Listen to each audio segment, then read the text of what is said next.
Right, right. Right. Right, right. Purvi.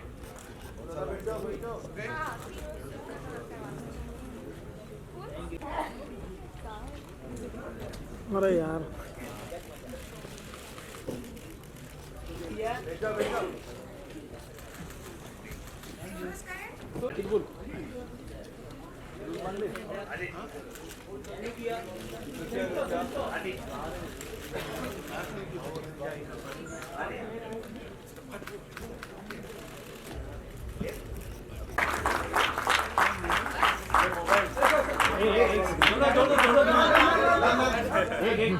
Ma'am ma'am एक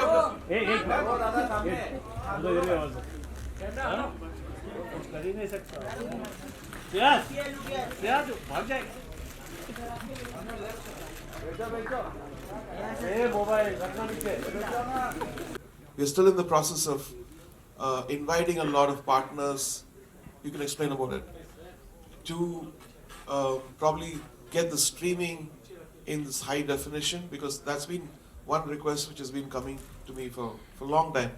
So we thought that this movie is about music, it's about artists, it's about self-discovery. And this could be the first, initiation of Dolby Atmos in audio, in normal audio. We heard Dolby Atmos in theaters, in home theaters and everything, but ordinary, maybe cell phones and CD players are not there anymore. But Yeah.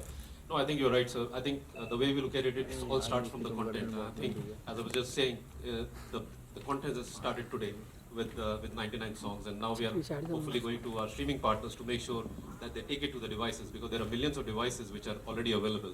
But what we are going to do that till we have the services is that we'll have a lot of listening sessions for these songs as they are unveiled in the next few weeks. We'll have some screenings for about the songs. We'll make sure that wherever the global services are available, we hopefully take these songs there. So there'll be enough moments. We'll talk to our consumer electronic partners if they can take these songs and put them in their devices at some point. So we will try to create moments where we can take these songs in its full glory from a cinema theater to the living room as well as on the smart devices. So hopefully the full spectrum will get enabled when we have the right streaming services in place. you want to talk about how we integrated? That's Vishwesh Krishnamurthy. Hi. Firstly, thanks everyone. It's a full house. It's really overwhelming. Thank you for coming, everyone. So I was 9 years old when I heard something that played out of a speaker. I think it was Tirira Tira at the time, and it was unbelievable what Indian music, like A.R. Rahman, actually showed us at that time. I didn't even know his name at the time. But you knew when his songs played because it made your sound system sound more expensive. And you knew that he had always been at the apex of sound technology. And to wind music within the narrative, not just as something that plays as a song in between the story, but actually to take the character and make him the musician. And so therefore the sound is as important as the camera when you're making the film. So not only has the technology been always, right at the very pinnacle, we've been at the forefront of it because it's A.R. Rahman, but the story itself demanded that. So the music, the sound design, as well as the way things have been recorded and the way things are going to be played when you actually watch the film I think it pretty much is the best that it can get for Indian cinema. And for me, when I was 9 years old, that stuff sounded like, oh, this is the possibility of how Indian music can sound. And it was so international, and it felt like it was Hollywood standards. And what I have tried to do in this film is to make sure that the visual also matches up to, the grandeur of his music. And I hope that our visuals are Atmos as well. Excuse me? Thank you. Sir, I just want to take a moment I want to take a moment to ask you, how did you decide to take this plunge? He had a vision, you had the music. How did you get this vision that I need to produce a movie now? To just explore possibilities, because I've been blessed with so many great filmmakers and producers who came to me and extracted work from me, and I had benefited by their intellect, and as a team we produced so many albums. But then I felt like after going to Hollywood, I thought, why don't we do something and see, explore, go even more further? Because when a creative person thinks about a story or what could be done with music, it could get dangerous. Absolutely, but a creative person producing a movie starts talking money, so that could also get dangerous, did it? Exactly. You could sell your house also sometimes, but Oh my god, did it come to that? hope it doesn't go there. You gotta be super careful. And I have a lot of friends who advise me, and we have a great team. And Vishwesh is he's a musician himself, and he's a filmmaker, and he has taken my vision much further, and he's extracted. I put him into deep trouble a lot of times. I've given him new faces, like Ihan has been shaped up by Vishwesh, and when you see the movie, you'll understand how he's acted, and it's amazing to extract something beautiful from new people and the legends like Manisha Agarwal, Lisa Lake. I want to take sorry. Yeah, Ishan. Yeah, no, I wanted to take a moment to ask you. Yesterday, I heard you talk about how you were trained, and it sounded very grueling. Your entire training and workshop session. Do you wanna divulge a little bit more about that? Good afternoon, everyone. Thank you for coming here today. My name is Ihan, and I just finished shooting for this film recently.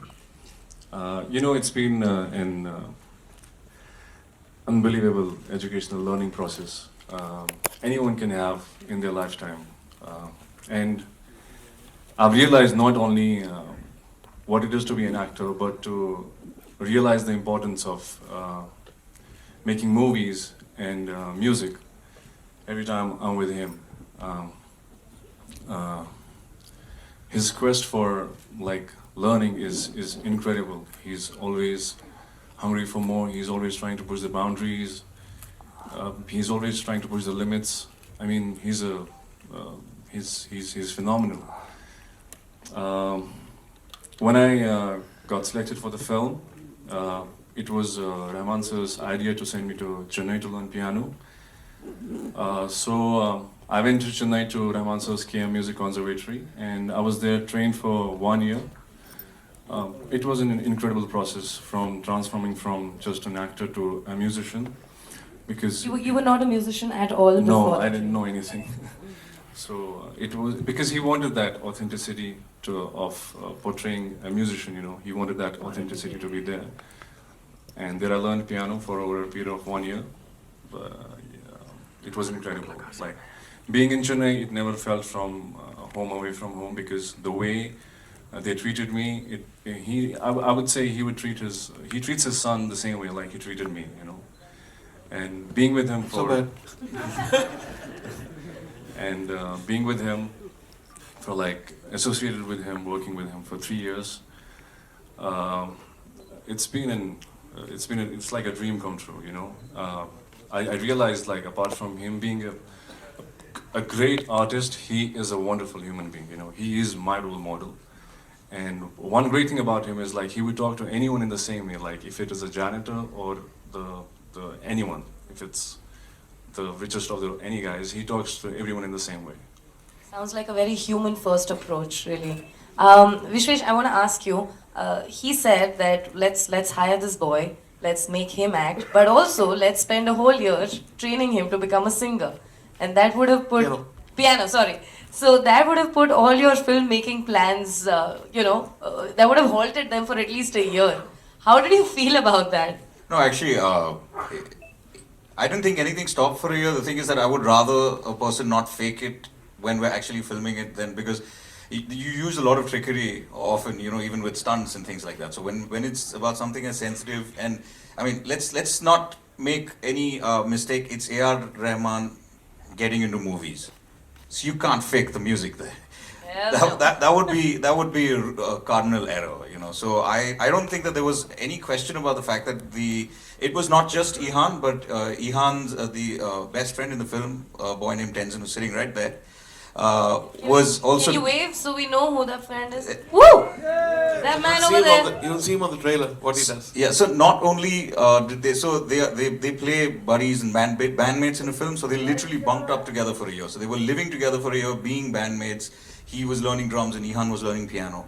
And I would frequently meet them and then try and, have like lengthy conversations into the night about what it is like to play in a band and, what's that brotherhood like. So I think that it was a rare privilege to turn people into the characters that they're playing. So I was honestly, I'm really fortunate that he cited that idea, and we had the privilege of time. All filmmaking is actually a good film is a good film because they plan things well, and he gave us 1 more year to plan.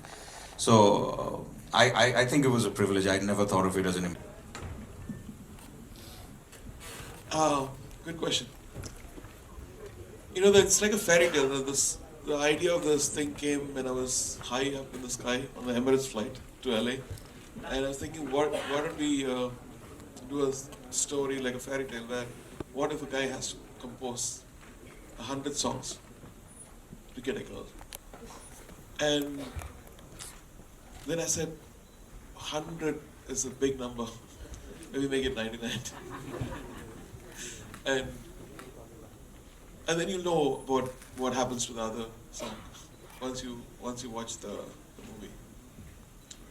Great. And because we have many things, like you have to beat this guy, kill this guy, and you'll get my girl, or you have to destroy this, or you want to, it's all negative. So I was thinking, what to take music and make, or you have to climb this mountain to do this. So why can't it be a song? Because as a composer, I feel like sometimes, you get songs easily, sometimes you have everything, but you don't even get an idea. And it's torture, it's very humiliating within yourself.